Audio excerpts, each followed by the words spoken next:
Hey everyone, welcome back to Ragtag Stacking. In today's video I want to talk a little bit about junk silver and whether or not it is still worth buying.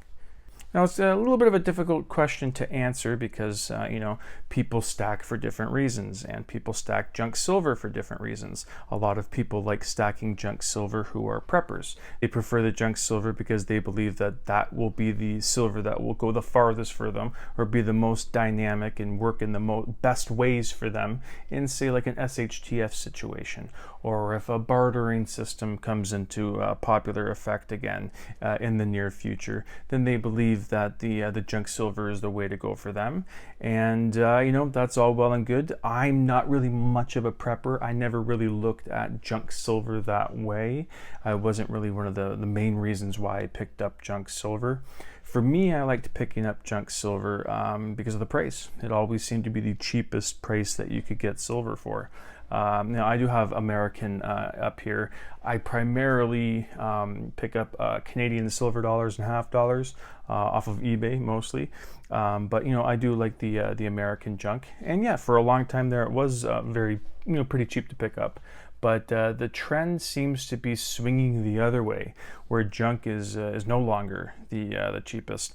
In fact, looking on a site like APMEX, a lot of the rounds and even some coins are much cheaper than so what you're going to be picking up some junk silver for. You can see that you're going to be paying $25.86 for a 1 ounce bar, as low as $24.86 for an APMEX round. Britannia is $26. It's a small sample size, but I don't want to go on all day showing every single product they have and showing the price. So there you get a general idea of what some silver is going there. So I searched for junk, and obviously a bunch of results came up. The first one that I'm going to show you is the Roosevelt dimes. As you can see here, right there, it is the 50 coins. It's a roll, and it is 105.68. So I went to this junk silver calculator and put in 50 of the Roosevelt dimes, and you can see there it's got a total silver value of the $71. That's not quite as important here. I just want to show you what the 3.6 ounces. So 105.68 divided by 3.6, which was the amount of ounces that are in the roll there, and you're going to be paying $29.35 an ounce for the Roosevelt dimes. Whereas if you remember showing the Buffaloes at the beginning there, they were going for about $25. The Britannias were going for $26, but these dimes here are going for $29.35. Let's look at the Washington quarters over here. We got 90% Washington quarters. So I typed in the 40 Washington quarters there. You see it's $143, but it's 7.23 troy ounces. So you'll be getting a slightly better price on the Washington quarters than you will the Roosevelt dimes.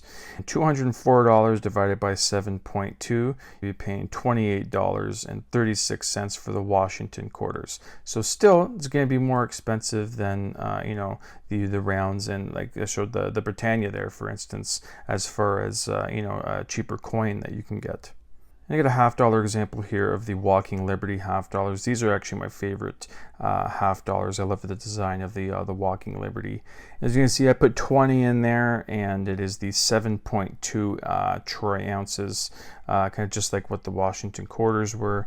And if you were to look at the price of $218.50 and divide that by 7.2, you'd be paying $30.34 for the Walking Liberty.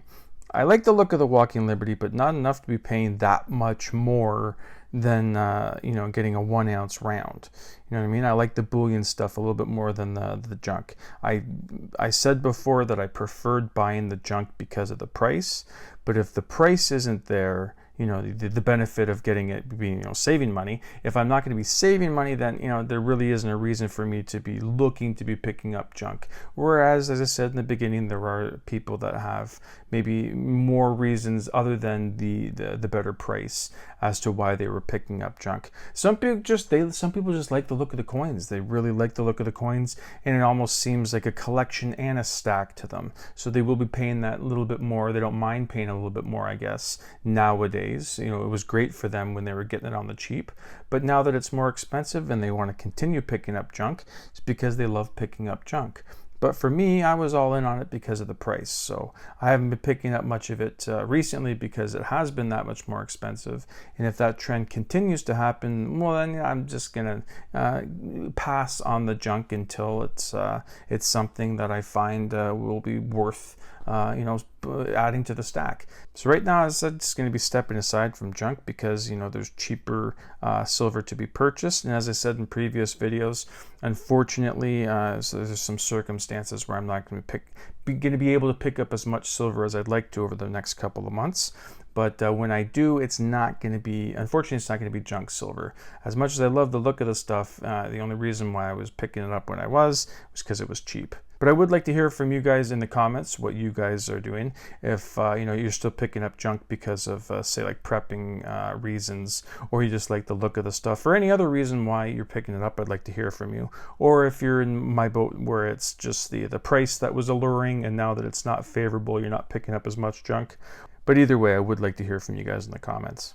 But yeah, that was just a quick little video I wanted to make today. So thank you so much for watching, and I hope you come back for the next one. Thank you.